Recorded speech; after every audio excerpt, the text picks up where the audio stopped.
Do you have any advice for those, on their way up, that just starting their career in construction and demolition?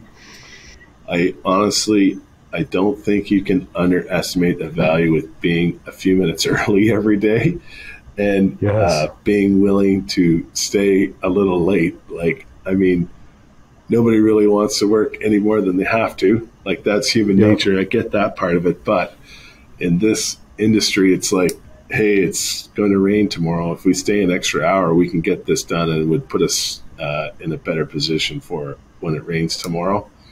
And I don't think you can really underestimate the value of that. So just being a little Right. bit flexible. And like, we do a lot of work like all over the place in our organization. So we don't just work in, say, Aurora, Newmarket area. Like, you're not coming to work in a landscaper that does, they work within a 20-minute drive. We work all over the place. So some people really enjoy the travel and are really up for the challenge.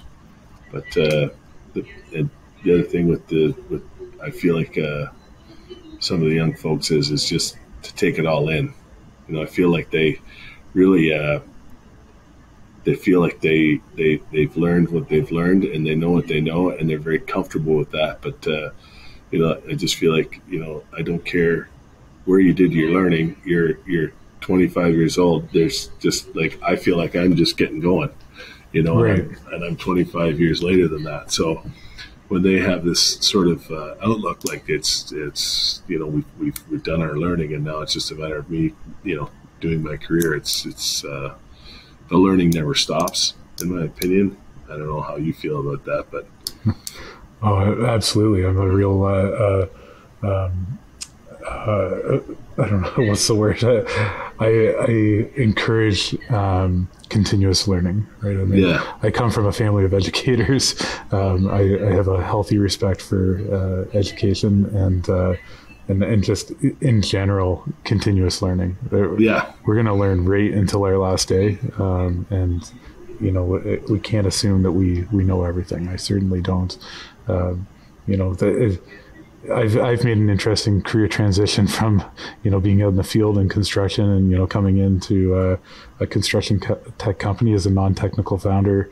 I learn every single day, right? I was learning when I was out in the field, but, it sounds a little cliche, but, hiring people that are smarter than you, that's what we do here. Yeah. Everyone is, in their own works way. pretty good, and doesn't it? Yeah, right.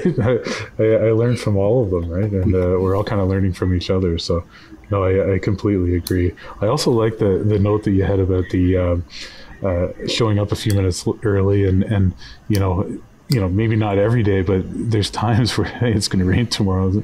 Working that extra hour is going to be so important to, the team, to the company. And I think that, kind of having that outlook on, being a part of the company rather than, working the 9 to 5 and putting in hours, but actually being a part of it and caring and wanting to get the job done. And, that has a direct impact on what the company can do for you in the future, right? I mean, a really successful project means there's going to be more room for raises and growth and all kinds of different things. So I saw one guy this summer, and he had a big hole in his work boots.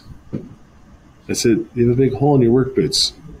Your feet are the only thing that only you can take care of. Like, right.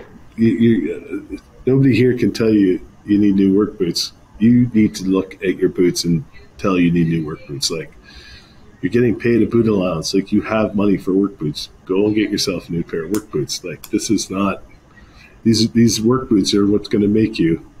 Well, then I see him a week later, and he forgets his work boots. So he's got a pair of running shoes on. I said, "Well, what are you doing?" He says, "Well, I forgot my work boots." So how did you forget your work boots? You're 20 years old, for crying out loud.